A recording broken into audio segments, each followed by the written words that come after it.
God's economical system அடுத்த பாகத்தின் தொடர்ச்சியை நாம் பார்க்க போகிறோம். கடந்த வாரத்தினுடைய தொடர்ச்சி. அருமையான கர்த்தருடைய பிள்ளைகள், நீங்கள் யாரும் சுகமாக இருப்பீர்களாக. ப்ராஸ்பரிட்டி வித் காட்லினஸ் என்ற தலைப்பின் கீழாக காட்ஸ் எக்கனாமிக்கல் சிஸ்டம் என்ற அந்த தலைப்பை நாம் தொடர்ந்து தியானம் செய்து வருகிறோம். இன்றைக்கு நாம் கடந்த வாரத்தில் நாம் பார்த்தோம் ஃபெலோஷிப் வித் சூஷன் பீப்புள். அதில் 2 காரியத்தை நான் சொன்னேன். அதில் godliness between Abraham and Lot அந்த தலைப்பின் கீழாக ஆர்கியூமெண்ட், வாக்குவாதம் செய்தான் லோத்தினுடைய மேய்ப்பர்கள். அங்கே வாக்குவாதம் அங்கே வந்தது. தேவனுடைய ஆசீர்வாதம் வாக்குத்தத்தத்தில் வரும், வாக்குவாதத்தில் வருவதல்ல என்று சொன்னேன். இரண்டாவதாக பார்த்தோம் ஐசோலேட் ஹிம்செல்ஃப். ஆபிரகாமை விட்டு அவன் பிரிந்து போனான், அவன் வஞ்சிக்கப்பட்டான், கண்களின் இச்சைக்கு ஒப்பு கொடுத்தான், மனதின் இச்சைக்கு ஒப்பு கொடுத்தான். ஆகவே அவனுடைய மனசு விரும்பினதையும் அவனுடைய கண்கள் விரும்பின பிரகாரமாக அவன் சோதம் குமராவை ஏதேனாக கண்டான். சோதம் குமராவை ஏதேனாக கண்டான். அதாவது சோதம் குமரா பட்டணம் அவனுக்கு ஏதேனாக அவனுக்கு காணப்பட்டது என்று நாம் அங்கே பார்க்கிறோம். அருமையான கர்த்தருடைய பிள்ளைகளை, இந்த காலவேளையில் 3வது காரியமாக லோத்தினுடைய தேவபக்தியும் ஆபிரகாமுடைய தேவபக்தியும் ஒப்பிட்டு பார்க்க போகிறோம். இன்றைக்கு விசுவாசிகளில் பலர் பரலோக ராஜ்யம் செல்ல விரும்புகிறார்கள், ஆனால் தேவனின் ராஜ்யத்தில் வாழ விரும்புவதில்லை. நன்றாக கவனிக்க வேண்டும். பரலோக ராஜ்யத்தில் போக வேண்டும் என்று எல்லாரும் விரும்புகிறார்கள், ஆனால் பரலோக ராஜ்யம் செல்ல வேண்டுமானால் நாம் தேவனுடைய ராஜ்யத்தில் வாழ வேண்டும் என்கின்ற நிபந்தனையை நாம் மறந்து விடுகிறோம். உங்களுக்கு புரியும் என்று நான் நம்புகிறேன். பரலோகம் செல்ல எல்லாரும் விரும்புகிறார்கள், ஆனால் தேவனுடைய ராஜ்யத்தில் வாழ வேண்டும் என்று அவர்கள் விரும்புவதில்லை. அதுக்கு காரணம் என்ன என்றால், trust in God for in this life only. Trust in God in this life. இந்த வாழ்வுக்காக மாத்திரம் கர்த்தரை நம்புகிறவர்களாக இருக்கிறார்கள். இந்த இம்மைக்காக மாத்திரம் கர்த்தரை நம்புவர்களாக இருக்கிறார்கள். 1 தீமோத்தேயு 4ஆம் அதிகாரம் 8ஆம் வசனத்தில் வாசிக்கும் போது, தேவ பக்தியானது இந்த ஜீவனுக்கும் இனிவரும் ஜீவனுக்கும் உரியது என்று நாம் வேதத்தில் வாசிக்கிறோம். இந்த ஜீவனுக்கும் இனிவரும் ஜீவனுக்கும்.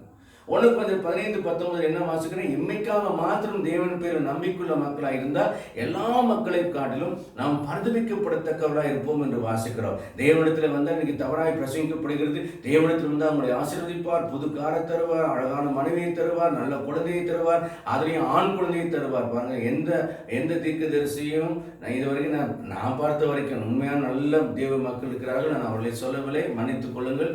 ஒரு சிலர் இருக்கிறார்கள், அவர்கள் எப்பொழுது தீர்க்க தரிசனம் சொன்னாலும் உனக்கு ஆண் பிள்ளை தான் பெருக்கும் என்பார்கள். தேவனுடைய திட்டத்தில் ஆண் என்றும் இல்லை, பெண் என்றும் இல்லை.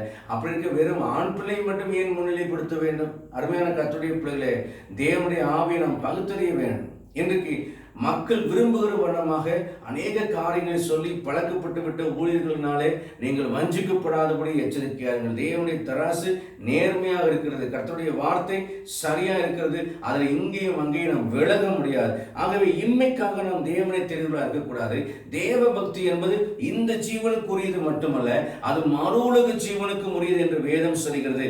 ஆகவே மத்திய 6ஆம் அதிகாரம் 32-33 வசனத்தில் வாசிக்கிறோம். முதலாவதாக தேவன் ராஜ்யத்தையும் அவருடைய நீதியும் தேடு, அப்பொழுது இவர்கள் எல்லாம் உங்களுக்கு கூட கொடுக்கப்படும். Therefore, அப்பொழுது இவர்களுக்கெல்லாம் உங்களுக்கு கூட கொடுக்கப்படும் என்று கர்த்தர் சொல்கிறார். தேவனை தேடாமல் இவர்கள் நமக்கு கிடைக்காது. தேவனை தேட வேண்டும். இந்த உலகத்தில் நாம் ஆசீர்வதிக்கப்பட வேண்டுமானால் தேவனை தேட வேண்டும்.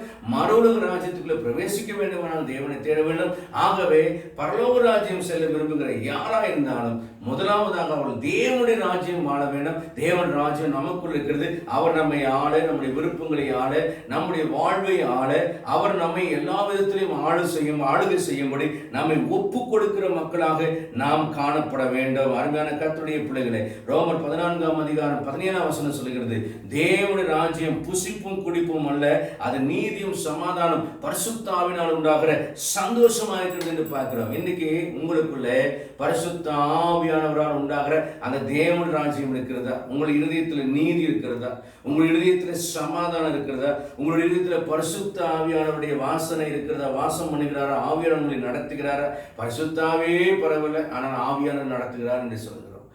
வெளிப்பாடு ஆவியானவர் இல்லாமல் வெளிப்பாடே வராது, ஆனால் கர்த்தர் வெளிப்படுத்தினார் என்று சொல்கிறோம். சமாதானம் இல்லை என்று புலம்புகிறோம். சவுலை நீங்கள் பாருங்கள், பின்மாற்றம் அடைந்த அவனுக்கு அவன் ஈட்டியை கையில் பிடித்துக் கொண்டு தீர்க்க தரிசனம் சொல்லிக் கொண்டிருந்தான். அவனுக்கு வெளிப்பாடு வந்தது.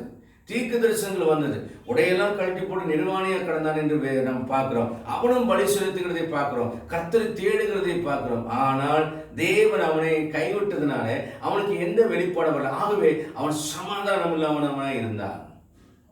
தாவீது தேவனுடைய மனுஷன், ஆனால் அவனை பார்த்தவன் பாருங்க, உடனே அவனுக்கு கோபம் தான் வரும், அவனுக்கு சமாதானம் போயிடும். ஈட்டி எடுத்த உடனே அவன் மேல வீசுவான், அவனை கொல்ல துணிவான். காரணம் என்ன தெரியுமா? அவன் பரிசுத்த ஆவியானவராலே தேவனுடைய ராஜ்யம் அவனுக்குள்ள இல்லை.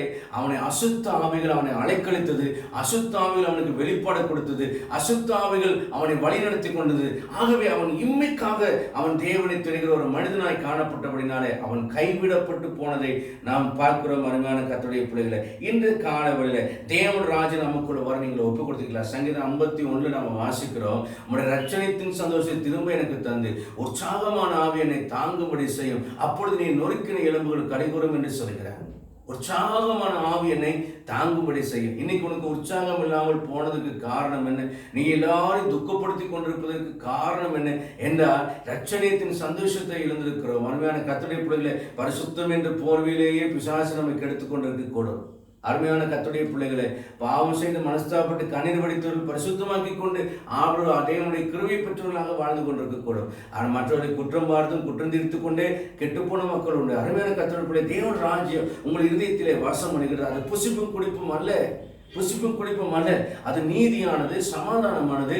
அந்த பரிசுத்த ஆவியானவர் நமக்குள்ளே குடிகொண்டிருக்கிறார். பரிசுத்த ஆவியார் நமக்குள்ளே ஒரு ரட்சணியத்தின் சந்தோஷத்தை தருகிறார், உற்சாகத்தை கொடுக்கிறவராக இருக்கிறார். அருமையான கர்த்தருடைய பிள்ளைகளே, சந்தோஷம் மகிழ்ச்சியும் கேட்கும்படி செய்கிற பரிசுத்த ஆவியானவர். ஆபகுக்கை போல நான் கர்த்தருக்குள் மகிழ்ச்சியா இருப்பேன், என் தேவனுக்கு களி கூறுவேன் என்றும் பவுலை போலவும் நாம் அறிக்கை செய்ய வேண்டிய கர்த்தருடைய பிள்ளைகளாக நாம் காணப்பட வேண்டும். ஏன்னா தேவன் ராஜ்யம் புசிப்பு கொடுப்பும் இல்லை என்பதை பரிசுத்த ஆவியானவர் தெளிவாக அவர் சொல்லியிருக்கிற வார்த்தைகளை நாம் சிந்தித்து நாம் பார்க்க வேண்டும். அருமையான கர்த்தருடைய பிள்ளைகளை, ஆகவே இம்மைக்காக மாத்திரம் தேவனை தேடுவது தேவ பக்தியே அல்ல என்பதை புரிந்து கொண்டு மறு உலகத்துக்காக, ஆண்டவரே நான் பரலோகம் வர வேண்டும், நன்றாக கவனித்து பாருங்கள், பரலோகம் மட்டும் போகணும், பரலோகத்துக்கு போகணும் என்று நினைக்கிற பிள்ளைகளுக்கு இந்த உலகத்தில் நீதியும் இருக்கும், சமாதானம் இருக்கும். அவங்களுக்கு பார்த்தீங்கன்னா பரிசுத்த ஆவியானுடைய சத்தியத்துக்குள்ள வழிநடத்தப்படும் அனுபவங்களும் அபிஷேகம் இருக்கும். ஆனால் பரலோகத்துக்கு போகக்கூடிய மனநிலையில் இந்த உலகத்துக்காக, பணத்துக்காக, உலகத்தில் ஐஸ்வர்யவானாய் மாற வேண்டும் என்று நினைக்கிற மக்களுக்காக என்ன நடக்கும் என்ற கலக்கும் குழப்பம் சவுளை போல ஈட்டியை பிடித்துக்கொண்டு எப்படியாவது என் ராஜ்யத்தை காத்துக்கொண்டு மேன்மையா இருக்கணும், எனக்கு போட்டியா யாரும் வந்துடக்கூடாது, எனக்கு எதிராக யாரும் வந்துடக்கூடாது, இந்த தாவீது என் வாழ்க்கைக்குள்ள வந்துட்டான், இவன் வரந்தா எனக்கு எல்லாமே போச்சு, இவனால எனக்கு வாழ்க்கை போயிடும், இவனால எனக்கு ராஜ்யம் போயிடும் என்று அவன் போராடினதை பார்க்கிறோம். அநேக ஊழியர்கள் கூட அடுத்த சிறிய ஊழியர்கள் முன்னேறுவதில் அவங்க பறவை கொண்டவர்களாக இருந்து அவரை நோக்கி ஈட்டிகளை வீசிக்கொண்டு அவர்களுக்கு இதமான வார்த்தைகளை எடுத்துக்கொண்டு அந்த கர்த்தருடைய வசனையினால தாக்கி கொண்டிருக்கிறவர்களாக காணப்பட்டு கொண்டிருப்பார்கள். அருமையான கர்த்தருடைய பிள்ளைகளை, இன்னைக்கு கர்த்தருடைய வசனத்தை வைத்துக்கொண்டு பிறரை துக்கப்படுத்துகிற மக்களை நான் கண்டிருக்கிறேன் என்னுடைய வாழ்நாட்களில். அருமையான கர்த்தருடைய பிள்ளைகளை, நீங்கள் சோர்ந்து போக வேண்டாம். நீங்கள் இம்மைக்காக தேவனை தேடல, மறுமைக்காக தேவனை தேடுங்கள் என்றால் திட நம்பிக்கையா இருங்கள். அருமையான கர்த்தருடைய பிள்ளைகளை, இம்மைக்காக தேடிக்கொண்டு போகட்டும். ஆனால் தேவன் ஆளுகை செய்கிறவர். உங்கள் நம்பிக்கைகளை ஒரு நாளும் விட்டுக் கொடுக்க வேண்டாம். அவர் உங்களுடைய நம்பிக்கைகளை காப்பார். அவர் உங்களை நம்ப பண்ணின வசனத்தை நினைத்தருளும்படி கர்த்தரிடத்தில் வேண்டிக் கொடுங்கள். அவர் உங்களுக்காக கிரியை செய்வார். இரண்டாவது காரியத்தை நான் சொல்கிறேன், seek ungodly people. லோத் இம்மைக்காக அவன் தேவனை தேடினவனாக இருந்தான், ஆகவே அவன் விழுந்து போனான். அடுத்ததாக அந்த லோத் செய்த ஒரு காரியம் என்னவென்றால், தேவ பக்தியற்ற மனிதர்களிடத்திலே போனான், தெய்வ பயம் இல்லாத மக்களிடத்திலே போனான், துன்மார்க்கமான மக்களிடத்திலே போனான், விக்கிரக ஆராதனைக்காரனான மக்களிடத்திலே போனான். ஆனால் ஆபிரகாமையோ கர்த்தர் அந்த மாதிரி இடங்களிலிருந்து அவர் அழைத்து வேறு பிடித்துக் கொண்டு வந்தார். தன் சொந்த ஜனம், ஜாதி, கோத்திரம் எல்லாத்தையும் விட்டு கர்த்தர் விலக்கி கொண்டு வந்தார். ஆனால் இவன் திரும்ப எங்கே போறான் என்றால், அதை விட பொல்லாத, தேவனால் வெறுக்கப்படுகிற, தேவனால் அழிக்கப்படக்கூடிய ஒரு ஸ்தலத்துக்கு நேராக இவன் போகிற ஒரு காரியத்தை பார்க்கிறோம். அதனால் அங்கே போவதுதான் அவனுக்கு சந்தோஷமா. அந்த லேவியராகமம் 20:28 வாசிக்கிறோம், நீங்கள் எனக்கேற்ற பரிசுத்தவான்களா இருக்கும்படி நான் உங்களை மற்ற ஜனங்களை விட்டு நான் பிரித்தெடுத்தேன் என்று கர்த்தர் சொல்கிறார். ஆனால் பிரித்தெடுக்கப்பட்ட அவர்கள் திரும்பவும் அங்கே ஓட முயற்சிக்கிற காரியத்தை நாம் வேதத்தில் நாம் பார்க்கிறோம். அருமையான கர்த்தருடைய பிள்ளைகளே, யாரெல்லாம் தேவபக்தி இல்லாதவர்களோ அவளை தேடி போனதை நாம் பார்க்கிறோம். சங்கீதம் 141:5 சொல்கிறது, நீதிமான் என்னை தயவாய் கூட்டி கடிந்து கொள்ளட்டும், அது என் தலைக்கு எண்ணெயை போல இருக்கும். ஊழியர்கள் கடிந்து கொள்ளும் போது எரிச்சல் வருகிறது சிலருக்கு. ஆனால் இல்லை அன்பாளர்களே, அது உங்கள் தலைக்கு எண்ணெயா இருக்குமா? தாவீது சொல்லுவான், அது எனக்கு எண்ணெய்ன்னு சொல்லுவான். ஆனால் சவுல் சொல்லுவான், என்னை இன்சல்ட் பண்ணுற, என்னை அவமானப்படுத்துகிற, என்னை என்னை வேதனைப்படுத்துகிற, என் சமாதானத்தை எடுத்து போகிறேன், என் வாழ்க்கையை கெடுத்து போகிறேன்னு சொல்லி ஈட்டியே வீசுவான். பாருங்கள், சங்கீதம் 142:7 வாசிக்கும் போது, நீர் எனக்கு தயவு செய்யும் போது நீதிமான்கள் என்னை சூழ்ந்து கொள்வார்கள் என்று சொல்கிறார். நீர் எனக்கு தயவு செய்யும் போது நீதிமான்கள் என்னை சூழ்ந்து கொள்வார்கள். கர்த்தருடைய தயவு இருக்கின்ற நேரத்தில் உங்களுடைய சுற்றில யார் இருப்பார் என்ற துன்மார்க்கர் அல்ல, தேவபக்தியற்ற மக்கள் அல்ல, நீதிமான்கள் உங்களோடு கூட இருப்பார்கள். 2 தீமோத்தேயு 3:5 வாசிக்கிறோம், தேவபக்தியின் வேஷத்தை தடுத்து அதன் பிறனை மறுதலிக்கிற மக்கள் இருக்கிறார்கள் என்று நாம் பார்க்கிறோம். அருமையான கர்த்தருடைய பிள்ளைகளே, தங்கள் வாயினால் அறிக்கை செய்து கிரிகளினால் மறுதலிக்கிறவர்கள். ஆயில பார்த்தீங்கன்னா என்ன விசுவாசம், என்ன பரிசுத்தம், என்ன நீதி எல்லாம் சொல்லுவாங்க. ஆனால் தடால் தற்கொலை பண்ணுறதுக்கு ஓடுறேன், அது செஞ்சிட போகிறேன், இது செய்கிற போகிறேன், அப்படி இப்படி என்று சொல்லுகிற மக்களெல்லாம் நம்ம பார்க்குறோம். அருமையான கர்த்தருடைய பிள்ளைகளே, வாயினால் அறிக்கை செய்து கிரிகளினால் நீங்கள் தேவனை மறுதலிக்கிறவர்களா அப்படிப்பட்ட மக்களை பார்த்து நீங்கள் இடர வேண்டாம். கர்த்தர் மேல் நீங்கள் நம்பிக்கையாயிருங்கள். அன்காட்லி பீப்புளை தேடி போக வேண்டாம். அவிசுவாசமான மக்களை நீங்கள் தேடி போக வேண்டாம். 1 தீமோத்தேயு 6:5 நம்ம வாசிக்கும் போது, தேவ பக்தியை ஆதாய தொழிலாக எண்ணுகிற மக்களால மாறுபாடான தர்க்கங்கள் பிறக்கும் என்று நாம் வேதத்தில் வாசிக்கிறோம். அருமையான கர்த்தருடைய பிள்ளைகளே, இந்த காலவெளியில உங்களை பார்த்து நான் சொல்வது என்னன்னா, உங்களுக்கு என்ன கிடைக்கும் நீங்க தேட வேண்டாம். அது என்ன கிடைக்கும்னு சொல்லிட்டு அவிசுவாசமான மக்களை தேடி நீங்க ஓட வேண்டாம். லோத்து தேவனால் பகைக்கிற மக்களை தேடி போனான் பாருங்கள். ஆனால் ஆபிரகாமோ தனித்து விடப்பட்டவனாலும் அவன் தேவனோடு வாழ்கிறவனாக இருந்தான். தேவனை விரோதிக்கிற, தேவனால் பகைக்கப்படுகிற மக்களிடத்தில் அவன் போகவில்லை. நாம் இன்னைக்கு என்ன செய்து கொண்டிருக்கிறோம்? தேவன் பகைக்கிற மக்களை நாம் தேடி ஓடிக்கொண்டிருக்கிறோமா, அல்லது தேவனோடு கூட நாம் தனித்து வாசம் பண்ணி கொண்டிருக்கிறோமா என்பதை குறித்து நீங்கள் சிந்தித்து பார்க்க வேண்டும்.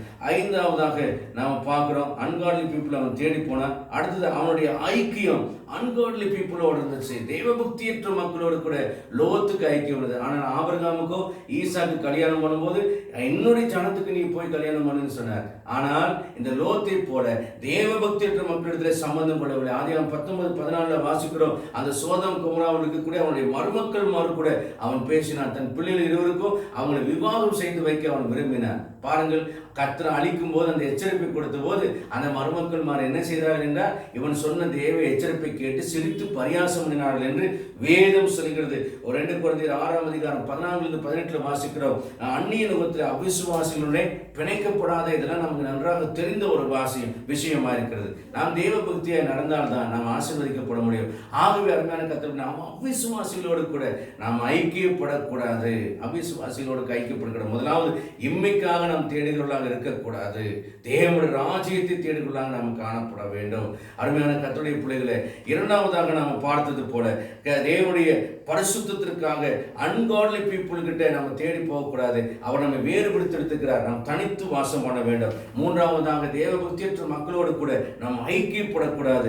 4ஆவதாக நம்ம வாசிக்கிறோம், ஆதியாகமம் 19:19 நம்ம வாசிக்கிறது போலவும் எபிரேயர் 11 நம்ம வாசிக்கிறது போலவும் நாம் பார்க்கும்போது அங்கே என்ன நடந்தது என்றால், மோசேயை குறித்து நம்ம வேதத்தில் வாசிக்கிறோம், அவன் ஏற்றிருக்கிற அனித்தியமான பாவ சந்தோஷங்களை வெறுத்து தேவனுடைய ஜனங்களோடு கூட துன்பத்தை அனுபவிப்பதை அவன் தெரிந்து கொண்டான்.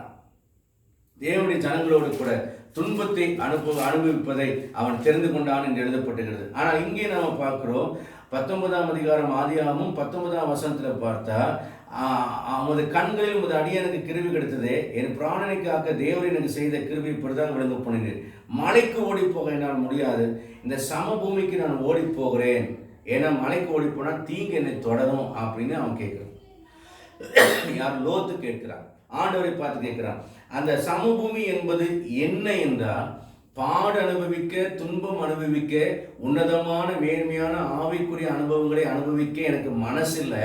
எனக்கு ஈஸியான வாழ்க்கை வேணும், சுகமான ஒரு வாழ்க்கை வேணும், கஷ்டப்படக்கூடிய வாழ்க்கை வேண்டாம். 2 தீமோத்தேயு 3:10 சொல்லப்படுற, தேவபக்தியை நடக்க மனதாயிருக்கிற யாரும் துன்பப்படுவார்கள். எனக்கு துன்பப்பட விருப்பம் இல்லை. என்னுடைய அந்த முன்னிலைமையவே நான் மாற்றிக்கொள்ள எப்படி சோதோம் குமோராவுக்கு நான் ஈஸியாக வர பார்த்தேனோ அதே மனநிலை தான் எனக்கு இன்னும் இருக்கிறது. இப்போ என் குடும்பம் அழிஞ்சதுக்கு அப்புறமும் என் மனசு மாறல. நான் ஈஸியாக தான் இருக்க விரும்புகிறேன். என் மனைவி 31 ஆகிட்டா, பிள்ளைங்கள்லாம் கெட்டு போயிட்டாங்க. ஒரு அந்த இப்படிப்பட்ட ஒரு நிலை இருந்தாலும் அதெல்லாம் நான் எனக்கு உணர்வில் எனக்கு எந்த விதமான உணர்வுமே இல்லை.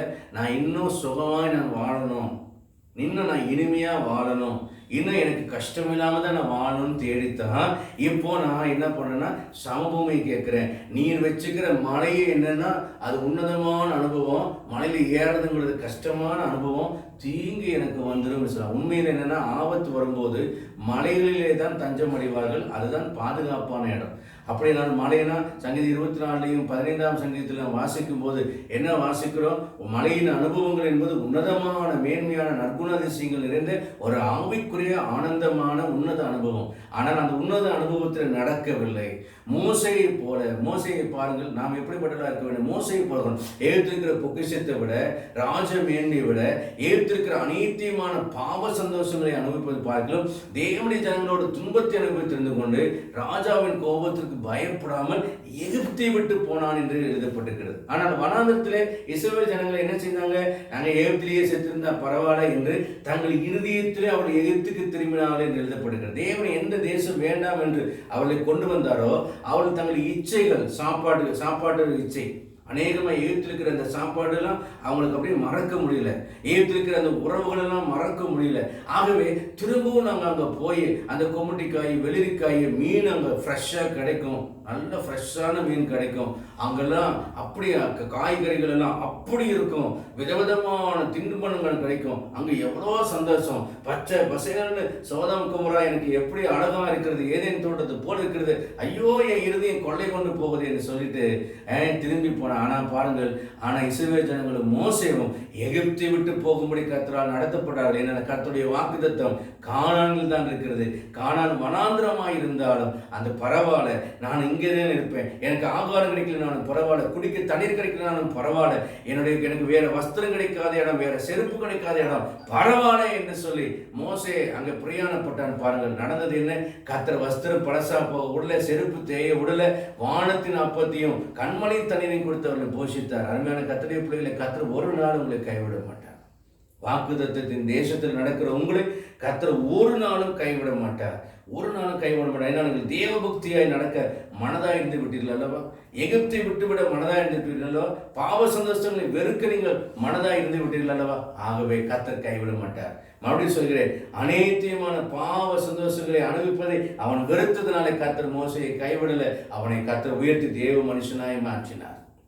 கொலைகாரனாய் பாவியாய் அறியப்பட்டவன் எப்படிப்பட்டவனாய் மாறினான்? தேவனுடைய மனுஷனாகிய மோசே என்று அழைக்கப்படும்படி முகத்தை கர்த்தர் பிரகாசித்த. இன்னைக்கு உன் முகம் வெட்கப்பட்டு கொண்டு என் முகத்தை நான் எப்படி காண்பிப்பேன் என்று நொந்து கொண்டிருக்கிறீர்கள். அருமையான கர்த்தருடைய பிள்ளைகளே, உங்கள் முகத்தை கர்த்தர் பிரகாசிக்க பண்ணுவார், உங்களை உயர்த்துவார்.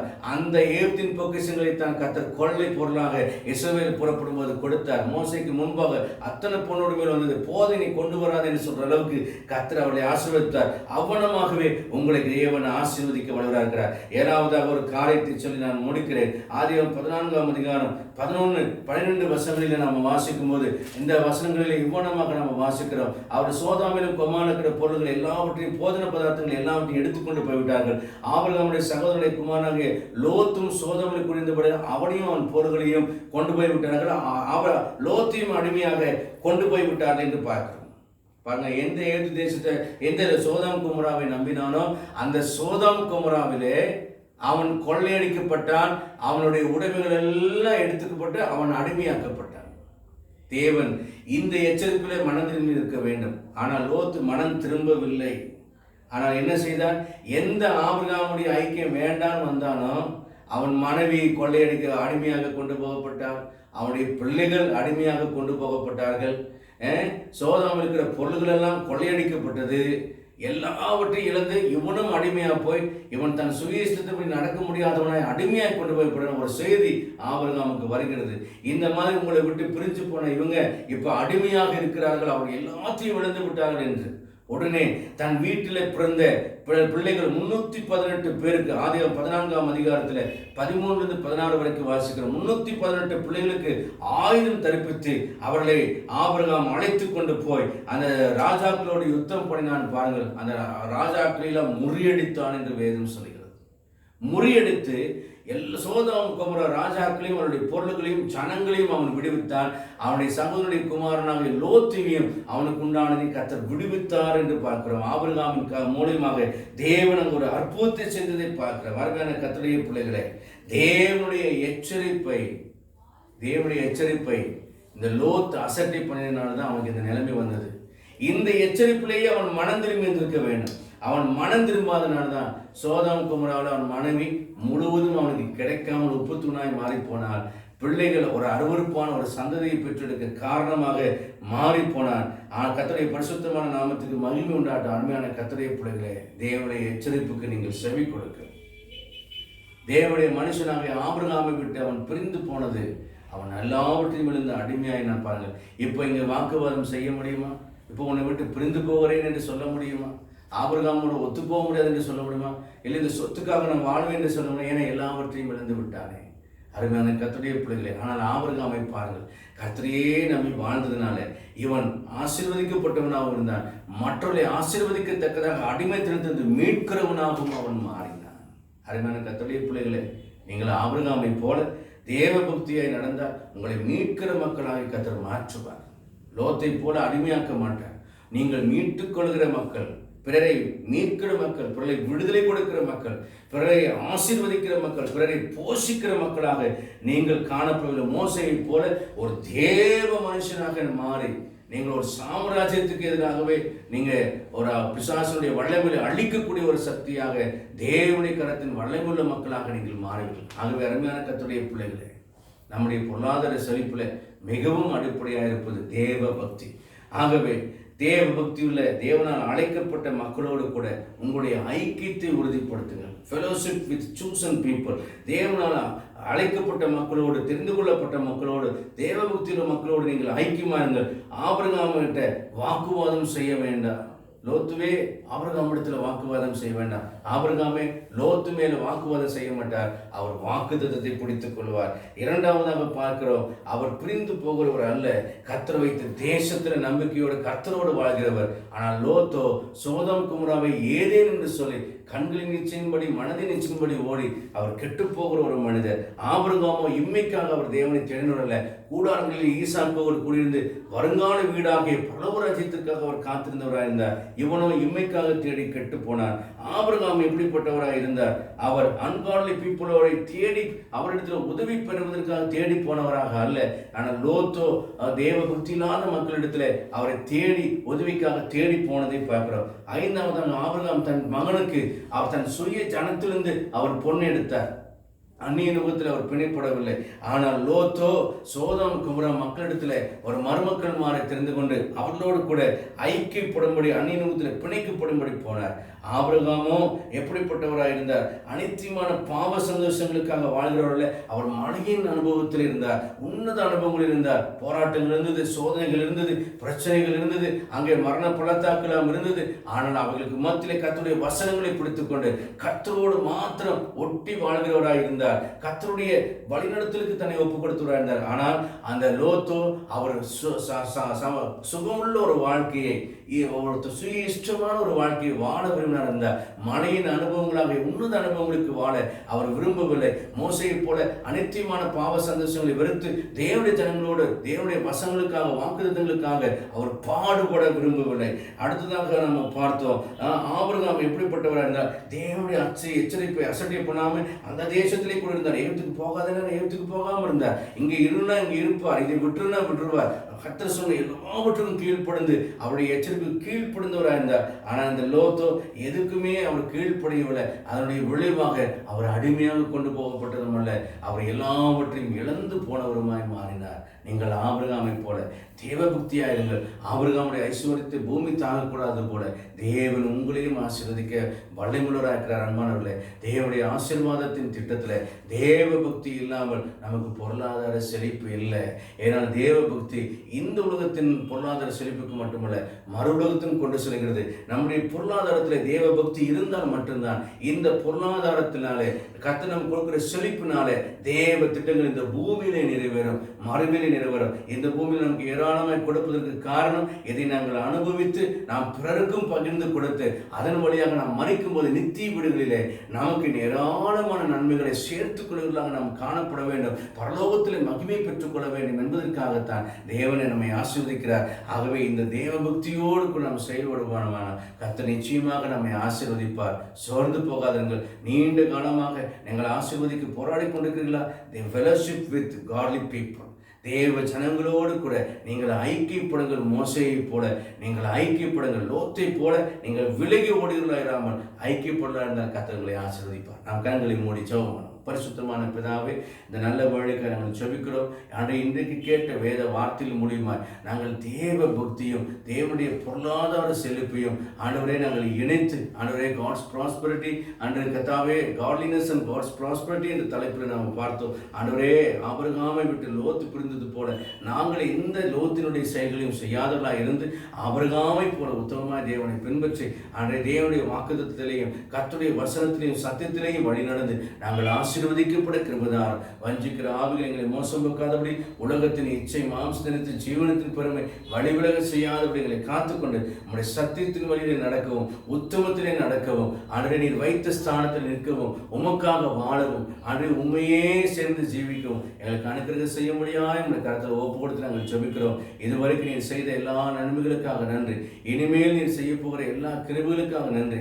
எங்களை பாதுகாத்தீரே, எங்களை வழிநடத்தினீரே, எங்களுக்கு உதவி செய்தீரே, உங்களுக்கு நன்றி செலுத்துகிறோம். ஆண்டவரே, இப்பொழுது உங்களுடைய பாதத்தை முத்த செய்து எங்களை ஒரு விசையாய் கூட நாங்கள் தாழ்த்துகிறோம். ஆண்டவரே, எங்களுடைய வாழ்நாள் முழுவதும் நன்மைகளை தந்து நீர் ஆசீர்வதிக்கிற நன்மை மாத்திரம் தருகிற நித்திய பிதா ஆண்டவரே, தம்முடைய குமாரன் இயேசு கிறிஸ்துவின் மூலியமாக இந்த காலவெளியில யாரெல்லாம் போராட்டத்தின் மத்தியிலே பிரச்சனைகளுக்கு மத்தியிலே போராடி கொண்டிருக்கிற மக்களை நீர் ஆசீர்வதித்து அவருடைய குறைவெல்லாம் கிறிஸ்து இயேசுக்குள் நிறைவாக்கி ஆபிரகாமை போல உயர்த்தும்படி உங்கள் சமூகத்தில் ஜெபிக்கிறோம். தாழ்த்தி ஒப்பு கொடுக்கிறேன். உங்களுடைய ஜனங்களை ஆசீர்வதியும். இந்த போராட்டமான காலங்களில் உங்களுடைய கிருபையிலே அவருக்கு விளங்க பண்ணும். ரட்சகரும் கர்த்தருமாகிய இயேசு கிறிஸ்து நாமத்தில் தாழ்த்தி ஜெபிக்கிறேன் ஜீவன் அன்புள்ள பிதாவே, ஆமென். என் ஆத்துமாவே கர்த்தரை ஸ்தோத்திரி, என் முழுமை பரிசுத்த நாமத்தை ஸ்தோத்திரி. என் ஆத்துமாவே கர்த்தரை ஸ்தோத்திரி, கர்த்தர் செய்த சகல உபகாரங்களை மறவாதே. ஆமென். நம்முடைய கர்த்தராகிய இயேசு கிறிஸ்துவின் கிருபையும் பிதாவுடைய அன்பும் பரிசுத்த ஆவியின் அன்னுணைக்கும் ஆசீர்வாதம் சந்தோஷமாக நம்மளோடு உலகிற்கு சகல பரிசுத்தவான்களோடும் என்றும் என்றும் கர்த்தர் திரும்ப வருமானம் இருப்பதாக. ஆமென். God bless you. அருமையான கர்த்தருடைய பிள்ளைகளே, godliness and God's prosperity. தேவனுடைய பக்தி இல்லாமல், தேவ பக்தி இல்லாமல் எந்த ஆசீர்வாதம் நமக்கு வேண்டாம். தேவ பக்தியோடு கூட வரக்கூடிய ஆசீர்வாதம் நமக்கு ஆசீர்வாதமாக இருக்கும். என் அன்புக்குரியவர்களே, கர்த்தர் நிச்சயம் உங்களை ஆசீர்வதிப்பார். ஆனால் தேவபக்தியை விட்டு விடாதீர்கள். ஆபிரகாமை போன்ற தெரிந்து கொள்ளப்பட்ட மக்களோடு கூட நம்முடைய ஆவிக்குரிய பயணங்கள் தொடரட்டும், ஆவிக்குரிய ஐக்கியங்கள் தொடரட்டும். பிரிந்து போகிற, வாக்குவாதம் செய்கிற, தேவ பக்தி இல்லாத மக்களை தேடி போகிற, இம்மைக்கேற்ற அனுபவங்களை தேடி போகிற, இம்மைக்காக தேவனை நம்புகிற பிள்ளைகளாய் நாம் இல்லாதபடிக்கு கர்த்தர் காப்பாராக. மோசேயை போல தேவஜனங்களோடு துன்பம் வந்தாலும் பரவாயில்லை என்று சொல்லி நாம் அதை சேரும் பொழுது கொஞ்ச நாள் மோசேயுடைய வாழ்க்கையில் 80 ஆண்டுகாலம் வீணான காலங்களை பொழுது 40 ஆண்டு காலம் அரண்மனை, 40 ஆண்டு காலம் வனாந்திரம்.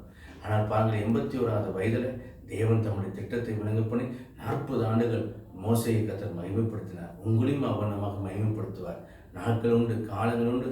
சிறுமிக்கண்ட நாட்களுக்கும் துன்பத்தை கண்ட வருஷங்களுக்கு மகிழ்ச்சியாக இருப்பார். திடமனதாயிருங்கள், சோர்ந்து போக வேணாம். God bless you all. மீண்டும் சந்திப்போம். மாரநாதா, இயேசு சீக்கிரம் வருகிறார். வரை காய்த்து கொடுவோம். ஆமென்.